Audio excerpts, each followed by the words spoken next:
오늘 시편 81편 1절에 7절인데 7절 말씀 같이 읽겠습니다. 시편 81편 7절. 내가 고난 중에 부르짖으며 내가 너를 건지고 천둥 소리 은밀한 곳에서 내게 응답하였으며 무리바에 물들여 너를 시험하였도다. 세알라. 주님께서 너를 건지고 응답하고 시험하였다. 세 가지를 말씀하셨는데 내가 응답하였노라. 여기까지. 시편 81편도 이전과 같이 이제 시편은 이 저전 아삽입니다. 아삽의 시예요. 그냥 기도합시다. 이대적으로 간 주 하나님 감사합니다. 주의 영을 충만케 하여 주시옵소서. 은혜를 넘치게 부어주시고 아버지 하나님께서 늘 지어 계시영을 주셔서 하나님의 말씀을 들을 때 또 읽을 때 또 아버지 하나님 이 말씀을 생각하고 묵상할 때 이 말씀을 저희가 시시때때로 또 기억하고 사용할 수 있도록 은혜를 넘치게 부어주시옵소서. 사랑 아버지 하나님께서 이 시간도 말씀을 듣는 모든 손들에게 이 말씀이 은혜가 되고 복이 되게 해주시고 생명의 권능이 되게 하여 주시기를 간구합니다. 사랑 아버지 하나님, 살아있고 활력 있는 이 주의 말씀이 저희 속에 임할 때도 동일한 그런 강력한 권능을 발휘하게 하시고 속에서 일하는 그런 놀라운 일들이 발생할수록 도와주시옵소서. 전능자 주 하나님께서 그 영광으로 불어넣으신 말씀들을 저희가 아버지 하나님 귀하게 받아서 믿음으로 잘 결합하고 마음에 간직하고 또 이 말씀을 쌓아둘 수 있게 해주시옵소서. 하나님께서 우리에게 응답하시는 것을 말씀하셨는데 아버지 저희가 이 기도에 대한 확신을 가지고 주님께서 담대하게 필요한 것들을 아뢰게 해주시고 모두가 선한 기도 응답이 차고 넘치게 해주십시오. 감사드리며 주의 성도 기도합니다. 아멘.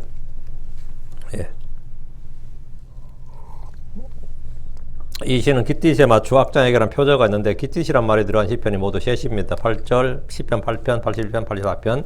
기띠시는 그 유래나 의미가 정확히 알려져 있지 않습니다.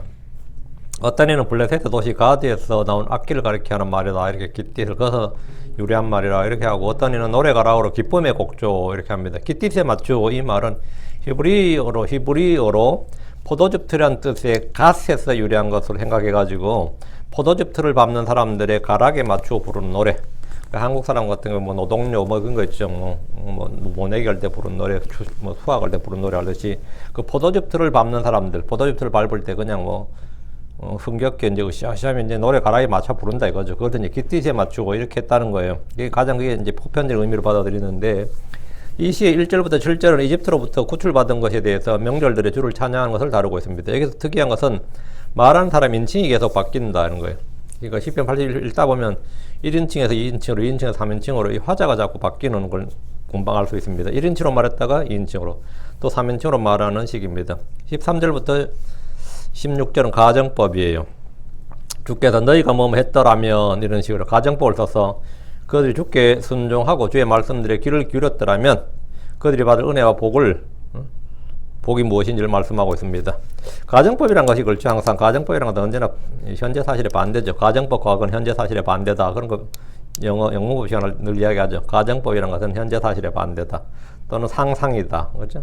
주께서 가정법을 써서 하신 말씀은 그들이 주의 말씀에 순종하지 않음으로써 이런 복을 받지 못했다는 거예요. 너희가 뭐 했더라면 좋았을 텐데 너희가 하지 않았다 이 말이죠. 반대라 이거죠. 하나님의 약속은 믿는 자에게 문자 그대로 성취가 됩니다. 하나님의 은혜와 복은 순종하는 자에게 넘치게 부어집니다. 그러나 그렇게 하지 않을 때 그들에겐 재앙과 심판과 형벌과 고난과 시험과 저주가 임했을 뿐입니다. 오늘 우리는 내가 내게 응답하였노라. 내가 응답하였노라. 이 주의 말씀을 중심으로 본문을 공부하겠습니다. 주께서는 말씀하시고 명령만 하시는 분이 아니라 묻는 것을 들으시고 귀 기울여 들으시고 그걸 대답하시고 부르짖음에 응답하시는 하나님. 응답이는 answer. 응답하시는 하나님이다. 주께서 이 땅에서 우리가 구하는 것, 부르는 것, 찾는 것, 묻는 것을 보시고 들으시며 응답하시는 분이십니다. 예레미야 33장 3절에 나를 부르라 그리하면 내가 내게 응답하고 내가 알지 못하는 크고 놀라운 크고 능력 있는 일들을 내게 보이리라. 그게 주께서 나를 부르라 그리하면 내가 응답하리라. 이것이 이제 다른 신들, 특히 우상들과 전적으로 차이가 나는 부분입니다. 바알의 대언자들은 아무리 바알을 불러도 바알에게 응답이 없었습니다. 바알은 응답할 수가 없는 거죠. 들을 수가 없으니까. 바알은 살아있는 존재가 아니니까 아무리 불러도 응답이 없었습니다. 불교 신자들은 아무리 부처상 앞에서 뭐 천배해도 1000배라 그러죠. 1000배를 해도 자기 허리가 무릎만 나올 뿐이지 아무 응답이 없습니다. 우리 조상들은 어려운 일이 닥치면 천지신명께 빌고 또 빌지만 아무 응답을 받지 못합니다. 제사를 지내며 죽은 조상들을 불러보지만 응답이 없어요. 아무리 음덕을 그린다 해봐야 아무것도 아닙니다. 그러나 주 하나님은 살아계신 하나님이고 응답하신 하나님입니다. 제사상에 차려놓고 누가 먹어요? 자기들이 먹잖아요. 왜? 자기들이 바쳐놓고도 자기들이 뭐 그게 먹을 수 있는 적이 없기 때문에 결국은 버리긴 아까운 거 자기들이 먹는다고. 시편 86편 1절에 내 고난의 날에 내가 주를 부르리라. 이는 주께서 내게 응답하시기 때문이라. 내 고난의 날에 내가 주를 부르리라. 주님께서 나를 부르라 했단 말이에요. 내 고난의 날에 내가 주를 부르리라. 이는 주께서 내게 응답하시기 때문이라. 왜 주를 부르느냐? 주께서 응답하시기 때문이라는 거예요. 하나님 말씀하시고 들으시고 응답하십니다. 여러분의 고민이 있고 어려움이 있고 난감한 일이 있을 때, 고난 중에 있거나 힘이 없을 때, 지칠 때 주를 부르고 찾으십시오. 판단하기 너무 힘든 일이 있으면 주를 찾고 그분을 불러보십시오. 주께서 응답하십니다. 귀가 있어도 듣지 못하고 눈이 있어도 보지 못하고 걷지도 못하는 우상들에게 아무리 기도해도 아무 소용이 없습니다. 아무 소용없어요. 그러나 주를 부를 때 내가 응답하리라 하였습니다. 시편 91편 15절에 그가 나를 부르리니 이에 내가 그에게 응답하리라. 고난의 때에 내가 그와 함께하리라. 내가 그를 구출하며 또 그를 존귀하게 하리라. 주의 응답이 있기 때문에 우리는 주를 구하고 주를 찾고 주를 부릅니다. 다윗은 수많은 기도를 받았던 사실을 시편에 기록해 뒀습니다. 영국에서 고아원을 운영했던 조지 뮬러 목사는 주께서 그의 기도에 응답하신 내용을 일일이 기록하고 자서전을 남겼는데, 조지 뮬러의 자서전이라고 있어요. 그럼 5만 번이나 구하는 것을, 주님께 구했던 것을 응답받았다. 그걸 증언했습니다. 그걸 다 날짜별로 적어놓고 언제 기도했고 언제 응답받았고 이렇게. 그래서 우리는 항상 기도하고 낙심하지 말아야 됩니다. 믿음으로 구하고 흔들리지 말아야 됩니다. 마태복음 21장 22절에 그리고 무엇이든지 너희가 기도할 때 믿고 구하는 것은 너희가 모두 다 받으리라. 무엇이든지 너희가 기도할 때 믿고 구하는 것은 너희가 모두 다 받으라. 믿고 구한 건 다 받는다는 거예요. 믿고 구한 건 다 받아요. 기도에 대한 가장 크고 위대한 약속입니다. 믿고 기도할 때 믿고 구하는 것은 모든 걸 다 받는다. 이 주의 말씀은 우리가 왜 기도해야 되는지를 보여주는 겁니다. 마가복음 11장 24절 그러고 내가 너희에게 말하면 너희가 기도할 때 너희가 무엇을 원하든지 너희가 그것들을 받는 줄로 믿으라. 그리하면 너희가 그것들을 받으리라. 기도할 때 받는 줄로 믿으면 그걸 받는다는 거예요. 주께서는 기도 응답에 대한 무한 약속, 무한 보증을 주셨습니다. 요한복음 14장 13절 너희가 내 이름으로 무엇을 구하든지 내가 그것을 행하리니 이것은 아버지께서 아들 안에서 영광을 받게 하려 함이니라. 너희가 내 이름으로 무엇을 구하든지 내가 그것을 행하리라. 이 말씀을 믿습니까? 듣기는 했지만 읽기는 했지만 도무지 믿을 수 없을 때 사람들은 뭐라 그러냐, 내가 크리스천인데 안 믿습니다 이럴 수는 없잖아요. 내가 명색이 그래도 크리스천이고 교회 다녔는데 이 말씀 믿습니까? 그러면 아멘 해야지. 근데 솔직히 안 믿어. 근데 안 믿습니다 이러면 뭐 되냐? 그건 좀 신성모독의 불신이니까. 그때 한국말이 절묘한 말이 있어요. 내가 듣긴 하고 믿긴 하고 좀 듣기는 하고 읽긴 하지만 믿진 않아. 근데 믿지 않는다기엔 쪽팔리지. 믿지 않는다 그러면 이제 좀 난감하지. 그럴 때는 하는 말이 있어요. 믿어지질 않네요. 그래요. 한국말에 그 절묘한 말이 있어요. 믿어지지 않는다. 믿기지 않는다 이렇게 말해요. 믿어지지 않습니다. 믿기질 않네요. 이 말은 뭐죠? 그 말은 정확한 표현은 나는 믿을 수 없다, 나는 믿지 않는다 이 말입니다. 나는 이 교회를 다녔는데 그게 믿어지지 않습니다. 이 말은 믿어지지 않습니다. 말은 믿지 않습니다라는 말의 완곡한 표현이에요. 나는 믿기지 않습니다. 이 말은 내가 믿을 수 없습니다. 나는 믿지 않습니다. 이 말의 완곡한 표현이라고 정확히 같은 말입니다. 내가 믿고 싶은데 믿을 수 없을 때 하는 말이 믿어지지 않는다 이렇게 하는데, 내가 믿어지지 않는다 이 말은 나는 믿을 수 없습니다 이 말입니다. 나는 믿을 수가 없습니다.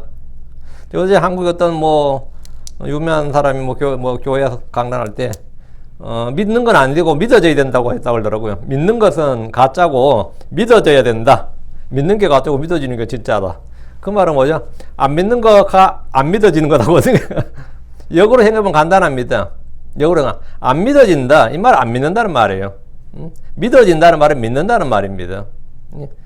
주의 말씀을 믿을 때 우리는 하나님의 영광을 봅니다. 믿을 때 열매가 있고 체험이 있고 승리가 있고 그 말씀이 현실이 되고 실체가 됩니다. 실체가 된다고. 요한복음 15장 16절에 또 너희가 내 이름으로 아버지께 무엇을 구하든지 그분께서 그것을 너희에게 주려 하심이라. 주께서 무엇을 구하든지라고 하심으로써 기도에 제한을 두지 않으셨고 응답에도 제한을 두지 않았습니다. 구하는 것에 제한이 없고 응답에도 제한이 없다. 구하는 것은 우리가 무한대로 구할 수 있고 응답은 하나님이 무한대로 응답하시는 거죠. 기도에 제한이 없고 응답에도 제한이 없다. 그러니까 믿음으로 구하고 흔들리지 마십시오. 믿음으로 구하고 의심하지 마십시오. 기도하면서 한 말을 의심하지 않고 그가 말한 것들이 이루어질 줄 믿으면 그가 무엇을 말하든지 다 받습니다. 자, 본문을 보겠습니다. 1절입니다. 우리의 힘이신 하나님께 큰 소리로 노래하라. 야곱이 하나님께 즐거운 소리를 낼지어다. 우리의 힘이신 하나님, 우리의 힘이신 하나님, 이 말씀대로 주의 성도들에게 주께서는 그의 힘입니다. 크리스천들에게 있는 힘의 원천, 힘의 비밀, 내게 있는 힘의 비밀이 뭐냐, 내 힘의 원천이 뭐냐, 내 힘의 소울스, 이 소울스가 뭐냐 이러면 주 예수 그리스도입니다. 따로 우리가 이제 교회 와서 뭐 믿음의 힘, 신앙의 힘, 기도의 힘, 찬양의 힘, 뭐 말씀의 힘, 성령의 권능 이런 여러 가지 말하지만 예수 그리스도가 나의 힘입니다. 주 하나님 나의 힘이다 말. 그분이 나의 뿌리고 머리입니다. 성경은 골로새 2장 19절에 이 머리로부터 온몸이 마디와 힘줄에 영양을 공급받고 서로 결합하여 하나님께 자라게 하시는 대로 자라느니라 했는데, 온몸이 이 머리로부터 힘을 받는 거예요. 머리로부터. 머리에 뭐 이상 터지면 전부 다 다 끝나는 거예요. 머리로부터. 예수님이 나의 뭐다? 머리입니다. 다른 누구도 없습니다. 우리는 다양한 힘에 대해서 말합니다. 요즘은 뭐 머니 파워, 그린 파워, 블랙 파워, 피플 파워, 그죠? 언론의 힘, 뭐 지식의 힘, 교육의 힘, 이런 뭐 별거 다 이야기하죠. 뭐 그린 파워 이것도 있더라고요. 그린 파워 할 때 그린은 보통은 달러가 초록색 계열이라서 그린 파워라 그러는데 요즘은 그 뜻이 아니라 그래 안 쓰고 보니까 그린 파워 하니까 환경운동가 쓰대. 녹색 힘이, 녹색 뭐 야, 그 진짜 힘이 있더라고요, 걔들. 그린 파워. 별의별 힘이 다 있는 거예요. 파워란 말이 아무데나 막 붙는데 요즘은 정보가 곧 힘이다 그러죠. 정보가 곧 힘이다. 인적 자산이라고 해서 많은 인구가 힘이 되기도 하고, 인구가 많은 게 옛날에는 그 먹고 살기 힘들다 그래서 뭡니까? 인구 줄이기 난리였는데 알고 보니까 인구 많은 게 엄청난 자산이고 힘이더라 이거야. 인구가 많은 게 힘이 되기도 하고 똑똑한 사람들이 큰 힘이 되기도 합니다. 그러나 성도들에게는 주 하나님과 같은 힘이 없습니다. 주 하나님, 그분이 뭐다? 우리의 힘이신 하나님, 우리의 힘이신 하나님. 주는 나의 힘이십니다. 출애굽기 15장 2절에 주는 나의 힘이시오 노래시며 나의 구원이 되셨도다. 또 시편 18편 2절에 주는 내가 신뢰한 힘이시다. 또 시편 19편 14절에 보면 오 나의 힘이시오 나의 구속자이신 주여, 오 나의 힘이시오 나의 구속자이신 주여 이랬습니다. 또 시편 28편 8절에 주는 내 생명의 힘이라고 했습니다. 주는 그들의 힘이시오 또 그분께서 그분의 기름 부음 받은 자는 기름 부음 받은 자의 구원하는 힘이시로다. 주는 고난의 때 힘이십니다. 하나님 피곤한 자, 기진한 자에게 쉼을 주시는 분입니다. 주는 약한 자를 강하게 하시는 하나님입니다. 하나님 예수 그리스도를 통해 우리를 강하게 하시는 하나님입니다. 여기서 강하게 할 때 강하게 strengthen, 그게 뭐냐? 힘을 주어 이 말이에요. 우리에게 힘을 주어 이 말이에요. 나를 강하게 하는 하나님을 통해서 나에게 힘을 주시는 하나님을 통해 이 말이죠. 본문에서 시편 기자는 성도들에게 우리의 힘이신 뭐예요? 우리의 힘이신 하나님께 큰 소리로 노래하라고 말합니다. 주께서 노래하는 것은 주께 노래하는 것이 찬양이고 경배입니다. 찬송가를 부를 때 이 소리를 높여서 힘있게 노래하십시오. 힘있게 기쁨으로 감사함으로 노래하십시오. 야곱의 하나님께 즐거운 소리를 낼지어다. 이는 시편의 기자들이 늘 했던 일입니다. 입 밖으로 불신이나 불평의 말을 쏟아내지 말고 감사와 기쁨으로 즐거운 소리를 내십시오. 그것이 주를 기쁘시게 하는 영적 기생물입니다. 2절 시편을 취하라. 그리고 탬버린을 여기로 흥겨운 하프를 비파와 함께 가져올지어다. 시편을 취하라는 것은 찬송가예요. 찬송가. 시편을 취하라는 것은 유대인들에게 이것이 찬송가였기 때문입니다. 오늘날 교회는 성경과 함께 따로 찬송가를 둡니다. 복음성가를 모아놓은 책도 있습니다. 시편은 구약 성도들의 찬송가였고 유대인들의 찬송가입니다. 지금도 유대인들의 찬송가예요. 시편은 그냥 단지 성경일 뿐만 아니라 주를 찬양하는 노래를 함께 모아놓은 노래하는 성경, 노래책이에요. 찬송은 주의 말씀에, 찬송가라는 게 주의 말씀에 곡조를 단 겁니다. 주의 말씀에 곡조를 단 게 찬송가예요. 시편은 성경일 뿐 아니라 주를 찬양하는 노래를 모아놓은 책입니다. 찬송은 주의 말씀에 곡조를 단 거다 그랬죠. 찬송가는 대중가요와 달리 나의 기분이나 나의 마음을 기쁘게 하기 위해서, 나의 마음을 좀 풀어주기 위해서, 나의 마음을 위로하기 위해서 부르는 노래가 아닙니다. 찬송가는 다른 사람을 즐겁게 하기 위해 부르는 것도 아닙니다. 찬송가 누군가 인기를 얻기 위해서 부르는 것도 아니고, 대중가는 대부분 다 사람들의 마음을 움직여야지 뭐 공감을 받아야 그 인기를 얻죠. 찬송가는 주를 기쁘시게 하기 위해서 주께 부르는 노래입니다. 이게 찬송가예요. 한국 사람들은 참 노래하기를 좋아하죠. 한국 사람만큼 노래하기 좋아하는 민족이 세상에 좀 드뭅니다. 또 노래 좀 잘해요. 뭐 못하는 사람도 많겠지만. 그리고 어디서 노래하라고 그러면 거침없이 나가서 소주병이라도 잡잖아요. 숟가락이라도 잡고 뭐 젓가락도 들기고, 이야, 아주 그 참 대단한 것 같아요. 술집에서도 그러고 어디서나 이 장단 맞추고. 근데 초등학교 중학생들도 그러더라고요. 초등학생 중학생도 뽕짝을 부른다고. 평소에는 뭐 아이돌이 어떻고 뭐 어떻게 하지 몰라도 술 먹고 아이돌 노래 부르는 사람 없어요. 술 먹는 자리에서 아이돌 부르는 사람 없고, 잔치집에서 그거 부르는 노래 없어요. 뭐 하죠? 예, 그냥 네 박자의 뽕짝이 한국인에게 그런 정서예요. 그거는 뭐 어쩔 수 없습니다. 그거는 진짜 어디서나.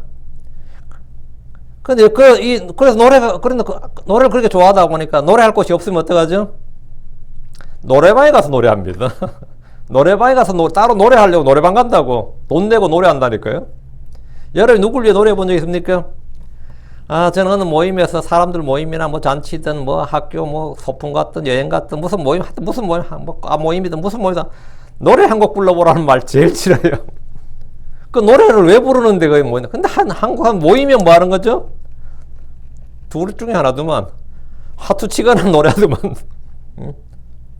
지들끼리 하투 안 치면 노래예요. 노래 한 곡 불러보라는 거예요. 아무나 세워서 노래 한 곡 불러보라. 노래를 못하는 데다, 제가 노래를 못하는데 누구 앞에서 노래하는 것에 대한 질책을 내기 때문에 뭐 노래 불러보라 하면 즐거워하는데, 제가 그러다 그나마 유일하게 큰 소리 노래하는 이 모임 장소가 교회입니다.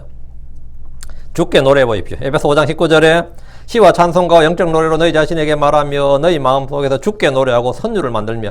여러분, 너희 마음속에서 주께 노래하고 주께 노래하고. 미국의 침례교 성도들 중에서 많은 사람들이 킹제임스 성경의 시편이나 성경 본문 구절들을 그대로 찬송가로 만들어 불렀습니다. 제가 예전에 이 오후 예배를, 저녁 예배를 이 미국 교회 일부러 좀 한참 나간 적이 있는데, 그 교회에서 제가 좀 놀란 게, 제가 부를 수 있는 찬송가가 없는, 지들끼리 부르는 노래인데 성경 몇 장 몇 절 펴라더니 노래를 부르는 거예요. 그거 황당하더라고요. 전 그런 경험 자체가 없어요. 근데 걔들은 그거 다 알더라고요, 지들끼리. 난 그건 입 다물고 있어야 되고. 이 본문이 그 읽는 게 아니라 노래로 부르는 거예요. 그런 게 꽤 많더라고요. 그게 이 전통적으로 이들은 이 성경 본문 노래를 참 많이 불렀구나 듣더라고요. 그건 좀 부러웠어요. 그 한국교회에서는 제가 아는 게 이제 시편 2, 3편 있죠.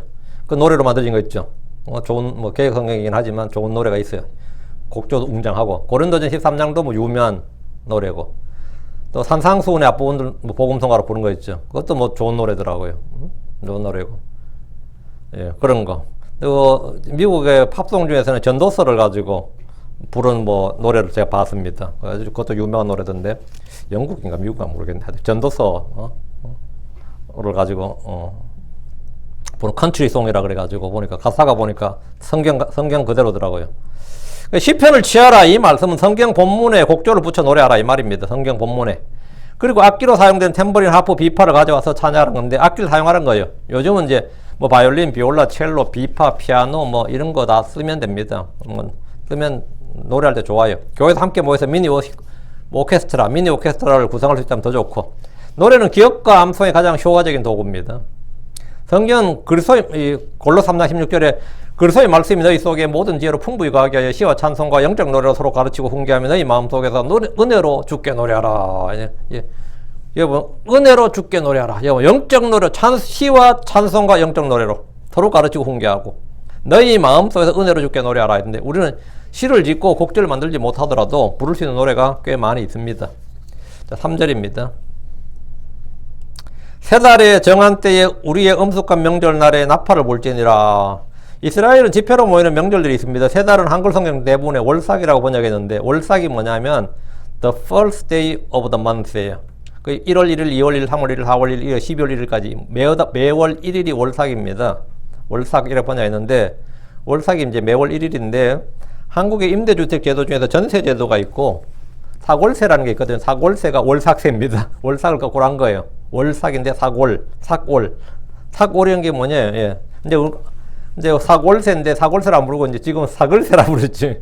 사글세가 월삭에서 나옵니다. 월삭 반대로 사골세 이래. 한국말은 이제 한자를 바꾼 게 많아요. 예를 들어서 뭐, 예, 뭐 철강하면 강철하면 그 같은 뜻이거든요. 그런 거, 뭐 철강이나 강철이랑 그것만 바뀐 것처럼 월삭 사골도 같은 겁니다. 그래서 사글세라 불렀는데 매월 첫 달 집주인에게 월세를 내라. 그래서 그게 사월세예요. 사골세인데 지금 사글세인데 제가 그 왜 이름이 사글세냐고 물었더니만 돈이 싸가 버린다고 사글세라고 그러거든. 그렇게 돈이 싹는다는 게 뭐예요? 돈 내고 나면 주인한테 가버리고 없어지는 돈이다. 그러니까 건세 전세는 뭐죠? 이사할 때 나갈 때 돈을 돌려받는다 이거죠. 그 참 좋은 제도죠. 한국에만 있는 전 세계 전제도 공짜로 사는 거나 같아요. 내 돈 그냥 내가 내고 나갈 때 돌려받으니까 얼마나 좋아.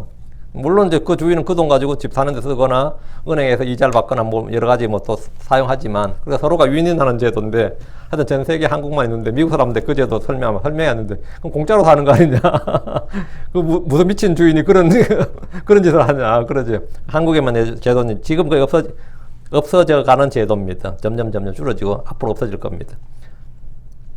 금융권에 돈을 빌리기 어려운 시절에 서로가 집주인도 집 살려니까 돈이 부족하고 또 반면에 집 렌트하는 사람도 금융권에 돈 빌리기는 은행가 돈 빌리기는 직업이나 뭐나 다 부족하기 때문에 서로가 사금융제도가 이제 전세제도죠.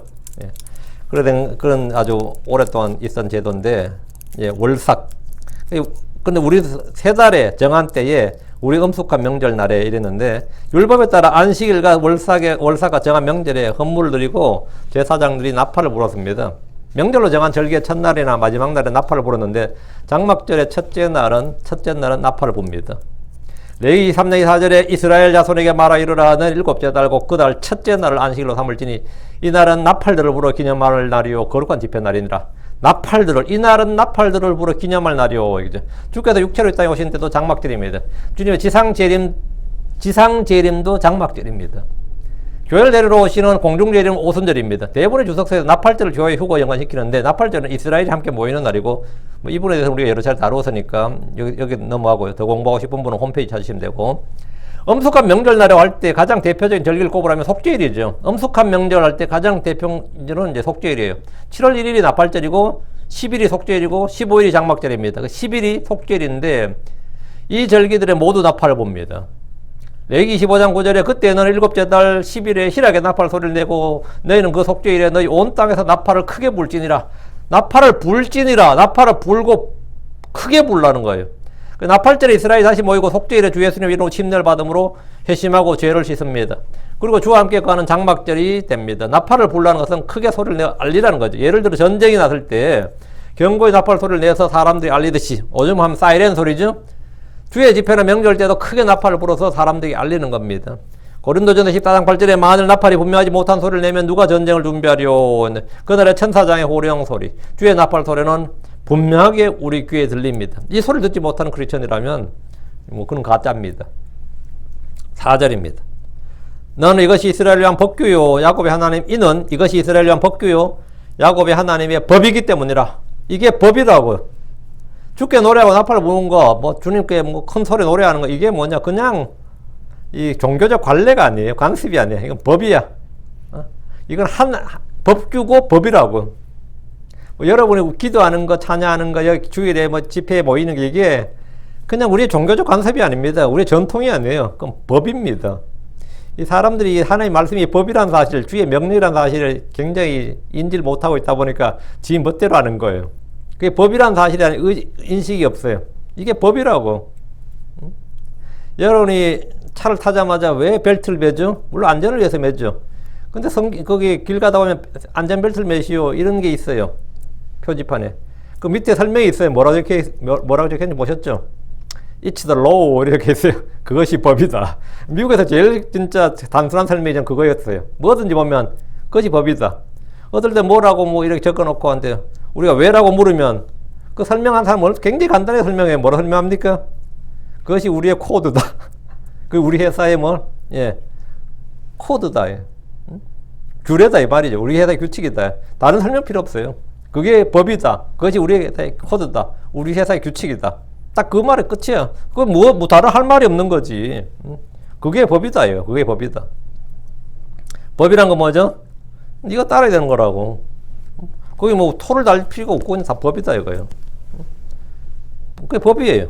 이게 하나님, 이것이 뭐라, 이것이 하나님의 법이기 때문이라. 그러니까 주께 노래하고 나팔을 부는 것은 이스라엘을 위한 법규입니다. 전통 아닙니다. 법규예요. 율법에 정한 나팔은 장차 우리 주께서 이 땅에 오시면 친히 불게 될 나팔을 보여주는 모형입니다. 예표입니다.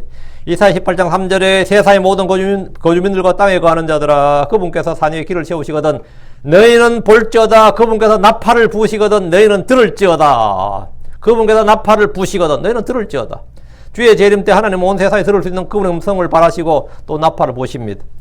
스가랴 9장 14절에 주께서 그들을 위로 나타나 보이시고 자신의 화살을 번개같이 나가게 하시며 주 하나님께서 나팔을 부시고 남쪽의 해오리 바람과 함께 가시로다. 주 하나님께서 나팔을 부시고 했어요.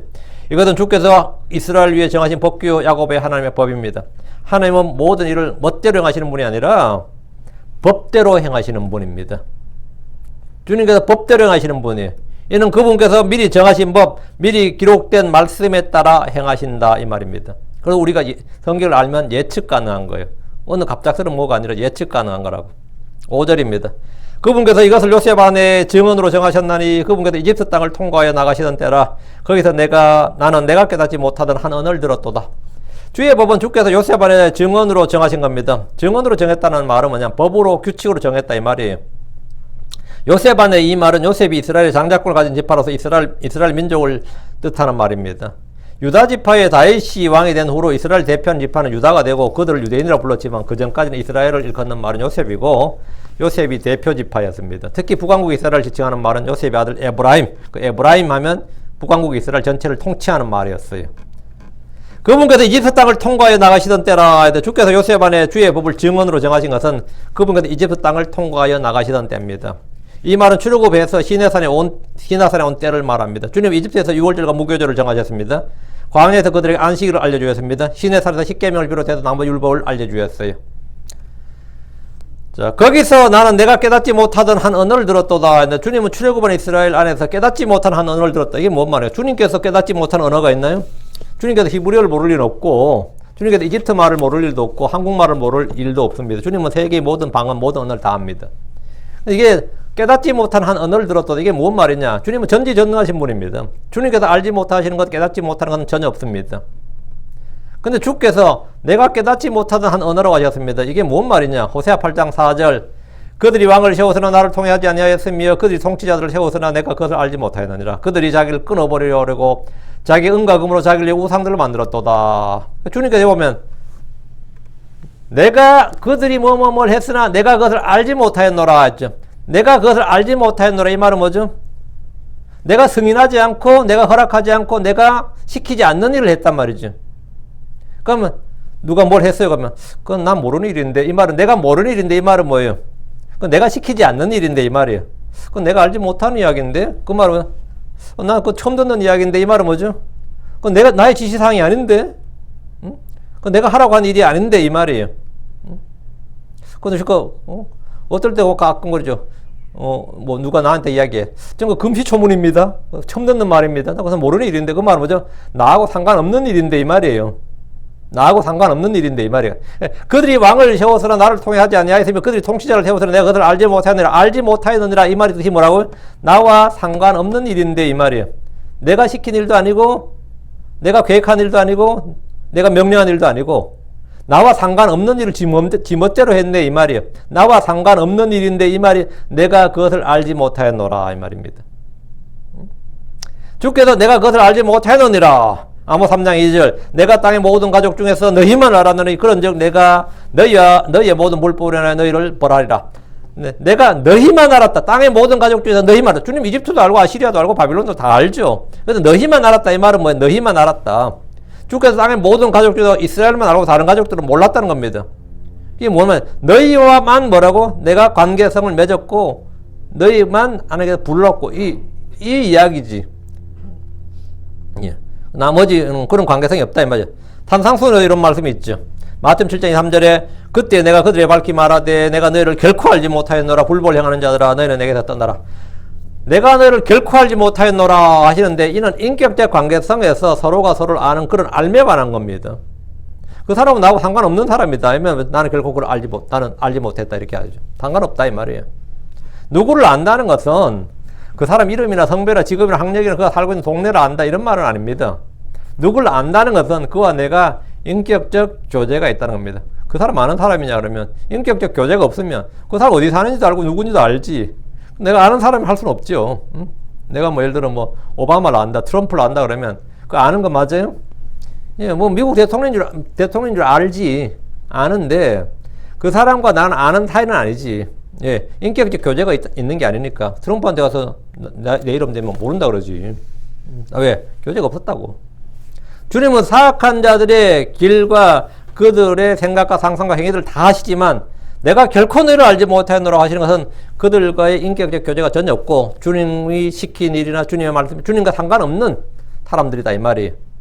그 주님께서 내가 깨닫지 못한 언어라고 말한 것은 그들의 말이, 그들이 하는 말이 주의 법이나 주의 말씀이나 주께 들은 말이 아니었다는 겁니다.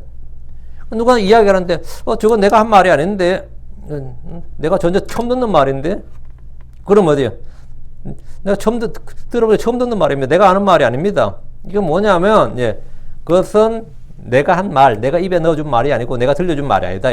주께서 내가 깨닫지 못한 언어, 이 말은 그들의 말이 주의 법, 주의 말씀이 아니다. 이거. 이스라엘이 시내산에서 금송아지를 부어서 만들었어요. 그러면서 출애굽기 30장 4절에 오 이스라엘아 이것들은 너를 이집트 땅에서 데리고 올라온 내 신들이니라 했는데 이건 주님이 처음 듣는 말이에요. 이것들이 이스라엘에서 데려온 신들이요? 말이 돼야 안 돼요. 그 말은 주께서 알지 못하는 랭귀지였어요. 알지 못하는 언어였다고요. 주께서 이런 말을 그들에게 처음 들으셨고 그들이 하는 말은 주께서 전혀 알지 못하는 것이었습니다. 깨닫지 못하는 것이었어요. 아닌데 그 금송아지는 그건 우상이지 이집트에서 너를 데려온 신이 아니라고. 이게 이집트에서 데려온 신이란 말은 스타드도 처음 듣는 말이네. 세상에 그런 말이 어딨냐. 이거죠. 금시초문으로 말도 안 되는 소리다 이 말이에요. 깨닫지 못하는 언어 말도 안 되는 말 이거예요. 우리도 그런 말 하죠. 택도 없는 소리 안 해. 말도 안 되는 소리 안 해. 그렇잖아요. 또 그러다 뭐 소설 쓰고 계시네. 뭐 그런 말 있죠. 그게 뭐냐면 이거 깨닫지 못한 언어예요. 주께서 이스라엘 백성들이 하는 그 불평이나 헛소리, 거짓말, 그런 지어낸 말 들을 때, 그들이 그 자주 하는 불신의 말이나 헛된 말, 거짓말 들으실 때, 나는 전혀 모르는 말을 네가 하고 있구나. 내가 깨닫지 못하는 말을 하고 있네. 나도 모르는 말을 네가 하고 있네. 나도 처음 듣는 말인데, 그 말은 뭐죠? 헛소리 하고 있네. 이 말입니다. 우리 한국 사람들 이제 헛소리하고 자빠졌네. 그런 말 하죠. 주께서 모른다, 알지 못한다, 깨닫지 못한 말을 하면 그 말은 헛소리고 터무니없는 거짓말이다. 이 말. 터무니없는 거짓말을 내가 들었다. 이 말이에요. 아주 이게 표현이 아주 강력한 표현인데 이게 딱 마음에 딱 와닿았으면 좋겠네요. 전혀 내가 모르는 소리만 하네. 누가 막 그런데 처음 듣는 소리인데요. 우리 요즘 국회에서 그러잖아요. 청문회 내가 유튜브 나오대. 그 청담동 술자리에 갔어요. 그러니까 저는 전혀 모르는 소리인데요. 그럼 뭐야? 대통령하고 누가 거기 갔다면서요? 그러면 이쪽 사람 뭐예요? 처음 듣는 말인데 나도 모르는 말을 하네. 나도 못 알아듣는 지금 당신이 하는 말 난 전혀 못 알아듣겠습니다. 예를 억울한 누명이나 고소를 당해도 그런 말 하죠. 처음 듣습니다. 전혀 모르는 말입니다.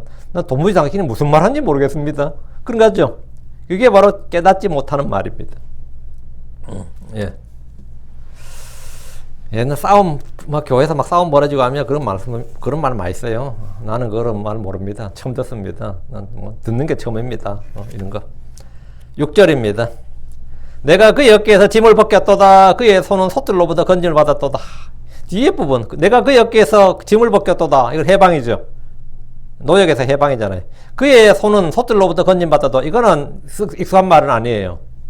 솥들을 내려놨다 이 말인데 맨날 솥째 저희 예전에 저희 선교 다닐 때 저희 자매들이 말인데 내가 평생 소뚜껑만 잡을 팔자에서 운명해서 크리스천이 되고 하나님의 일꾼이 되어서 지금 이래 복음을 전하는 사람이 되었다. 이런 간증을 많이 했었거든요. 솥들을 내려놨다. 예. 그거 뭔 말 같아요. 주께서 요셉, 이스라엘 어깨에서 짐을 벗겼습니다. 이스라엘 이집트에서 속박의 멍에 종의 멍에를 메고 있었습니다. 주께서 우리가 지고 있는 죄의 짐을 벗겨주시는 분입니다. 우리 주님께서 수고하고 무거운 짐진 모든 자들아 너희는 내게로 내가 너희에게 안식을 주리라. 짐을 진 자들 오라고. 그럼 주님께서 짐을 벗겨주시는 분이란 말이죠. 시편 55편 22절에 내 짐을 주께 던지라. 그러면 그분께서 너를 붙드시라. 그분께서 의로운 자가 흔들리는 것을 결코 허락하지 않으시라. 내 짐을 주께 던지라요. 우리말은 주께 맡기라 이러는데 캐스트 던지는 거예요. 주님께 던지라고. 그럼 주님께서 맡아주시고 나를 붙드신단 말이죠. 그러니까 주님께서 짐을 벗기시는 분이단 말이죠. 지금 현재 우리가 지고 있는 가장 큰 짐, 무거운 짐은 뭘 같아요?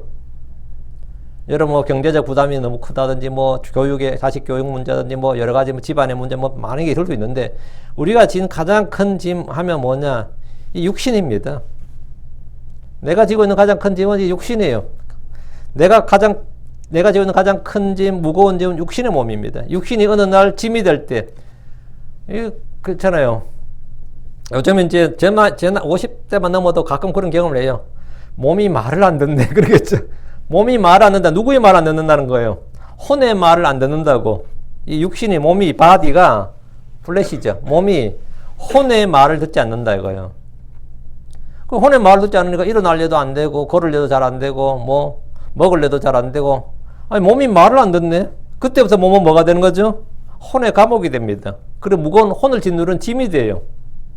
혼은 근데, 지금은 몸이 혼의 말을 잘 들을 때는, 마음대로 몸이 혼을 이리도 옮기고, 저리 하고 싶은 일도 하고, 뭐 하게 좋지. 근데 이게 몸이 병들거나 늙거나 되면, 그때부터 몸은 혼을 상당히 압박을 내요. 그리고 고통을 준다고. 몸이 아프면 혼이 고통을 받거든요. 우리 요즘 뭐 독감 같은 거 걸리면 어때요? 괴롭지. 괴롭죠. 뭘 못하죠. 하고 싶은 거 못하잖아요. 그 인생에서 우리가 이 사람이 지고 있는 가장 큰 짐은 사실은 평소에 모르는데 가장 무거운 짐은 육신의 몸이에요. 우리 몸은 죄의 몸이고, 사망의 몸이고, 천한 몸, 낡고 쇠하는 몸. 이 몸을 하루가 다르게 늙고 썩어가고 있습니다. 하루가 다르게. 그러다 주께서 오시면 우리는 이 짐을 벗게 됩니다. 야, 70 넘은 아들이 90 넘은 어머니를 모시는 걸 봤는데, 침대에 오르내린 걸로 어떻게 어머니를 도와줘요? 자기도 힘이 없는데. 그러니까 그 기중기 같은 그것도 그런 시설이 있더라고요. 집에.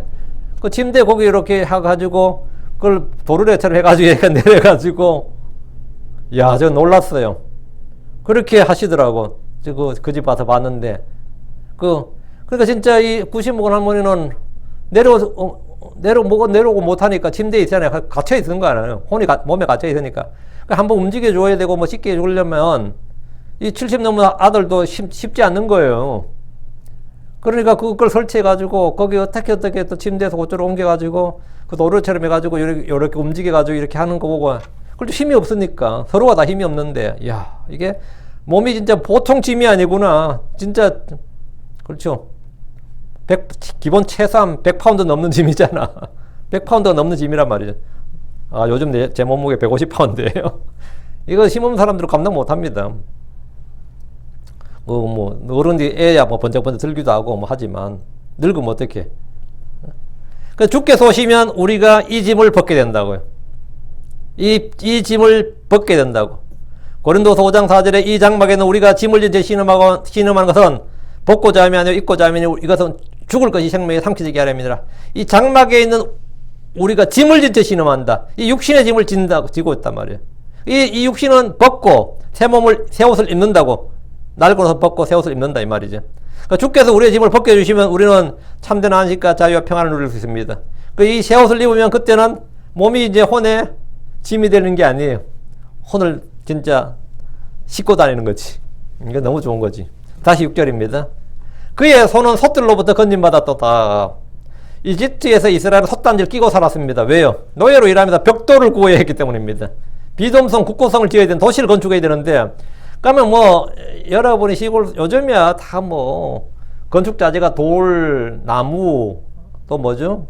시멘트, 철근 이런 거잖아요. 그러니까 건축 현장에서 솥을 달 일이 없죠. 그래서 예전에 건축하면 그냥 솥을 달아야 돼. 예. 계속 구워야 되고, 물을 계속 끓여야 돼요. 뭐, 솥은 그들이 고기를 삶고 음식을 해 먹는 도구가 아니고, 뭐, 그것도 있겠지만, 이 건축 현장에서 노역을 할 때 필수였습니다. 솥들로부터 건지를 받았다. 이 말은 솥들을 내려놓았다. 솥에 불을 피워가면서 하던 일을 더 이상 하지 않아도 된다. 이 말입니다. 역청이라도 구우려면 하루 종일 해야 돼요. 역청을 구우려면. 하루 종일. 솥에 걸어놓고 하루 종일. 예, 제가 아궁에다가 나무를 떼던 시절이었거든요. 저희가 시골서. 아궁에다가 나무를 떼던 시절에 살았어요. 그래서 저는 나무를 해야죠. 저하고 저희 형은 겨울에 할 일이 1년 내내 불을 피울 수 있는 나무를 해와가지고 쌓아두는 거예요. 그건 동네 모든 사람이 집집마다 마당에 나무를 쌓아둬요. 그 1년 내내 해야 되니까. 여름에는 이제 나무하러 못 가잖아요. 풀은 저거니까. 겨울에 다 해놓는 거예요. 그 아궁이에 나무를 떼던 사람들은 늘 산에 가서 나무를 베어옵니다. 그래서 시골에서 이제 산에 올라가니까 뭡니까? 뭐 리어칼 가져가겠어요? 뭐 경운기를 가져가겠어요? 산에 올라가려면 뭐 이제 지게야. 그 지게를 지고 하는 거예요. 그래서 산에 올라가서 나무를 베는데 연탄이나 석유부 올라가 들어오면서 나무지게를 어깨에서 다 벗게 되는 겁니다. 그 최고의 자연보호는 뭐예요? 경제개발이에요. 녹색, 조림, 환경보호 별거 없어요. 연탄으로 바뀌니까 나무가 뭐 되는 거예요? 이게 자연보호가 되는 거죠. 나무를 안 베게 되는 거. 지게에서 어깨에서 나무지게를 어깨에서 벗게 되는 거예요. 그러다가 아파트에 살게 되면서 도시가스가 들어온 거예요. 도시가스가 들어오니까 이제 연탄을 나를 일이 있어 없어요. 옛날에는 달동네 연탄 배달한다 그러잖아요. 연탄을 또 집에 쌓아놓으면 연탄으로부터 벗어나게 되는 거예요. 연탄 들 일도 없어지는 거죠. 왜? 도시가스가 들어오니까. 그게 이 경제가 발전하고 사회가 발전하면서 내가 노동에서 점점 벗어나는 게 많아지는 거죠. 응? 그와 같이 이스라엘은 출애굽 때부터 출애굽하면서 이집트에서 자기들이 일터에서 늘 걸어놨던 솥들로부터 건질을 받은 거예요. 솥들로부터. 이런 노역에서의 해방을 말하는 겁니다. 노역에서의 해방을 말해요. 사실 앞뒤 문맥이 6절의 앞뒤 문맥이 같은 말입니다. 짐을 벗게 줬다는 말이나 솥들로부터 건짐받았다는 말은 같은 말이에요. 솥들에서 건져야 돼. 이것도 노역에서 해방이거든요. 짐을 벗게 주는 거나 솥들 이거는 같은 말이에요. 그 중간에 콜론이 딱 찍혀있죠. 영신경 성경에. 앞뒤 문맥이 같은 의미란 거예요. 설명이에요. 7절입니다.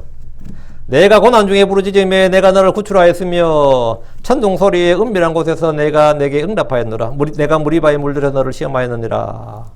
내가 고난 중에 부르짖으며 이 말씀은 이집트의 노예로 살 때 그들이 주께 부르짖었던 것을 말합니다. 주께서는 그들의 부르짖음과 이집트에 학대한 걸 보셨습니다. 출애굽기 3장 9절에 그러므로 이제 보라 이스라엘 자손의 부르짖음 내게 이르렀고 이집트 사람들이 그들을 학대하는 것도 내가 보았나니 가나안 땅에서 이스라엘은 고난을 겪을 때마다 주께 부르짖었습니다.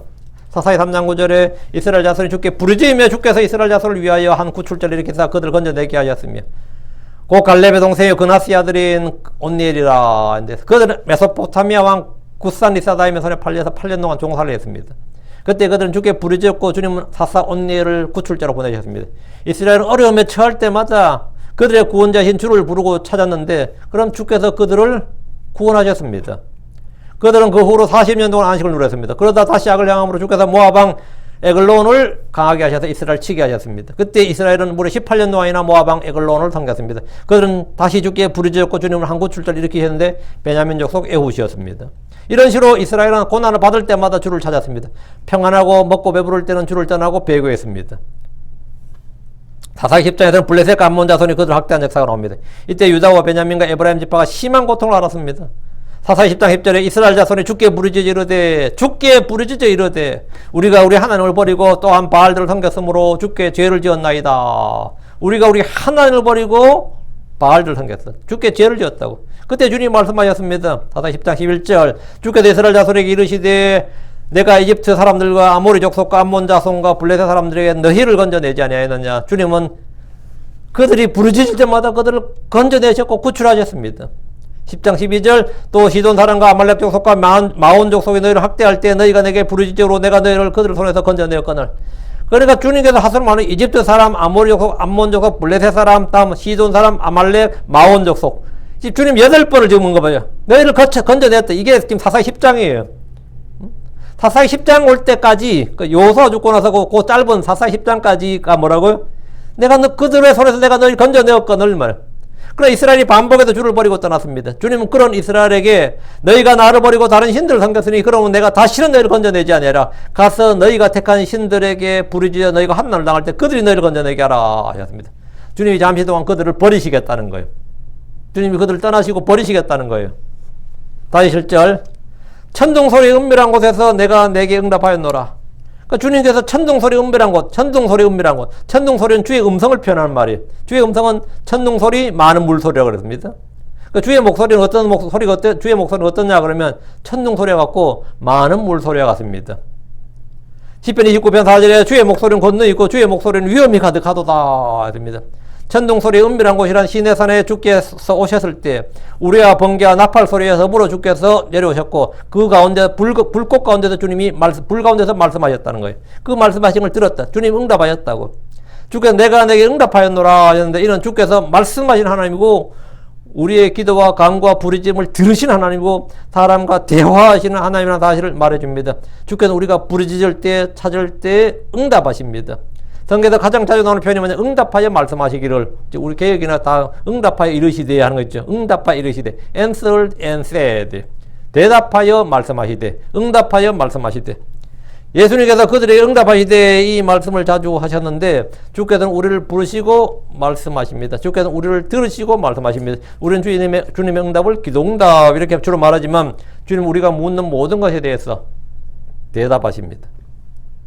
주께서 내가 내게 응답하였노라고 하실 때 많은 성도들은 주께 아무런 답을 들은 적이 없다고 하면서 계속해서 답을 달라고 요구합니다. 주님이 이미 성경 기록들을 통해서 응답하셨고 사람들을 통해 응답해 주시고 우리의 생각과 양심을 통해서 응답해 주시고 때론 주변 사정이나 환경을 통해서도 충분히 알아들을 수 있도록 답을 주십니다. 근데 이 마음이 딱 픽스가 되면 말이죠. 그런 걸 안 들려요. 그런 건 전혀 안 들려. 나는 어떻게 생각하십니까? 하면 나는 반댈세 하면 그러면서 또 다른 사람들은 나도 반댈세 그러거든요. 그러면 반대예요. 근데 또 어떨 때 그럼 어떻게 판단하느냐? 사람들의 의견을 내가 다 따를 수는 없는 거 아니에요.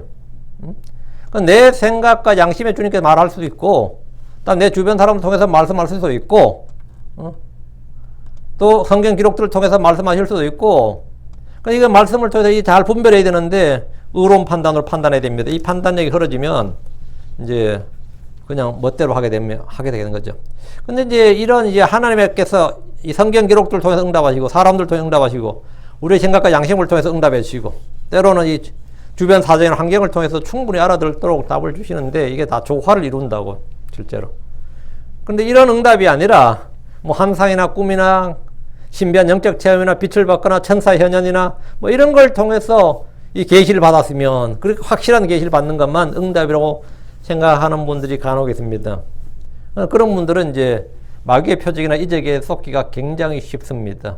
굉장히 쉬워요. 우리는 모든 것을 기록된 말씀에 따라 시험하고 판단해야 됩니다. 기록된 말씀을 능가할 수 있는 체험이나 환상이나 계시는 있을 수 없습니다. 이 말씀을 능가하는, 기록된 말씀을 능가할 수 있는 체험, 말씀을 능가할 수 있는 환상, 말씀을 능가할 수 있는 천사들의 계시, 현현, 이런 건 있을 수가 없어요.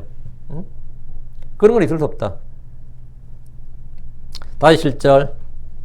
내가 무리바의 물들에서 너를 시험하였느니라. 내가 무리바의 물들에서 너를 시험하였느니라. 셀라. 무리바의 물들이 성경에 2번 나오죠.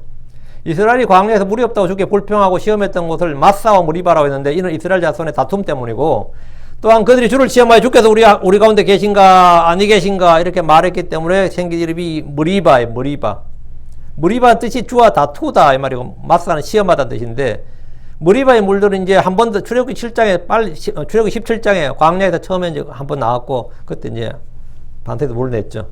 한 번 더 나온 게 민수기 20장 13절인데 이스라엘 자손이 주와 다투었고 그분께서 그들 가운데서 거룩히 구별되셨으므로 이것은 무리바의 물이니라. 이번 모세가 반석을 2번 친 적 있죠. 거기도 무리바의 물입니다. 무리바의 물인데 모세와 아론이 회중들 앞에 섰고 반석을 2번 내리쳐서 이 물을 낸 사건입니다. 주님은 이 사건으로 인해 모세와 아론이 가나안 땅에 들어가지 못할 것이라고 하셨습니다.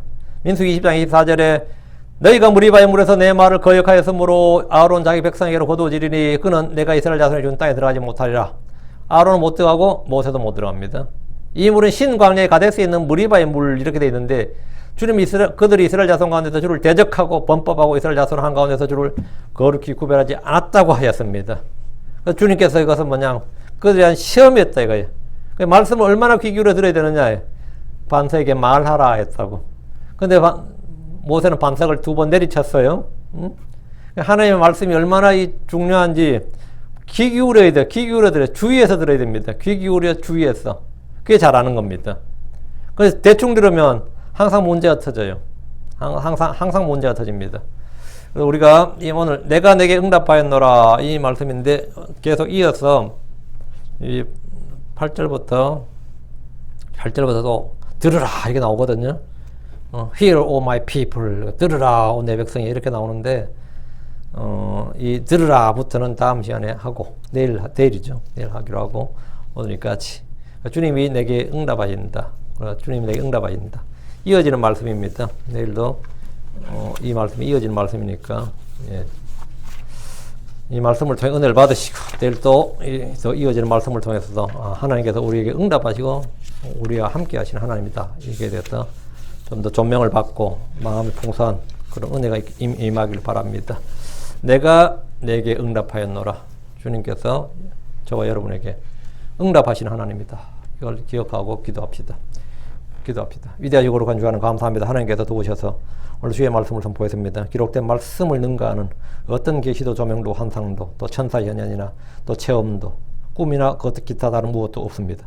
사랑하는 아버지 하나님 저희 생각을 올바르게 해주시옵소서. 저희 생각을 굳게 하여 주시고 말씀에서 벗어나지 않게 해주시옵소서. 그래서 주님께서 응답하실 때 주의 응답을 알아듣게 하여 주시옵소서. 주님께서 한번 말씀하시고 거듭 말씀하셔도 저희가 알아듣지 못하여서 아버지 자기 생각대로 자기 뜻대로 또는 사람들의 생각이나 또 이런 여러 가지 한계 휘둘림으로 말미암아 죄를 범하지 않도록 도와주시옵소서. 전능자주 하나님 은혜와 복을 주시옵소서. 저에게 예민한 마음을 주시되 무엇보다도 주의 말씀에 주의하고 귀를 기울이는 그 주의 말씀에 저희가 제대로 합당하게 반응하는 그런 성도를 되도록 인도하여 주시길 원합니다. 특별히 하나님의 말씀 이 문자를 묻는 성경신자들 하나님의 말씀을 귀히 여기는 혼들을 불쌍히 여겨주시고 아버지께서 여러모로 갑절로 복을 내려주시고 은혜를 베풀어 주시길 간구합니다.